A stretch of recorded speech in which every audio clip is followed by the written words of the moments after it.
சியா சீட்ஸில் வந்து coconut milk, திக் coconut மில்க்கை over night இதில் ஊற வச்சு ஃப்ரிட்ஜில் நம்ம ஸ்டோர் பண்ணி வச்சுருக்கோம். இப்போ மார்னிங் வந்து இதை எடுத்துட்டால் நல்லா வெள்ளனப்பா இருக்கும், ஜில்லுன்னு இருக்கும்.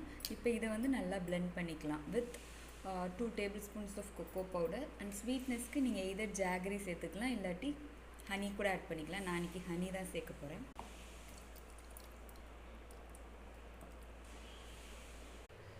பிளெண்டட் மிக்சரோடு இப்போ கொக்கோ பவுடர் சேர்த்துக்கிறோம்.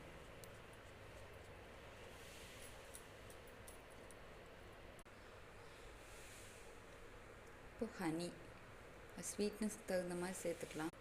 Now again blend it. ரொம்ப சாக்லேட்டியாக திக்காக இருக்கும். இதோடு நம்ம தேவையான அளவுக்கு தண்ணி ஆட் பண்ணிவிட்டு சர்வ் பண்ணலாம்.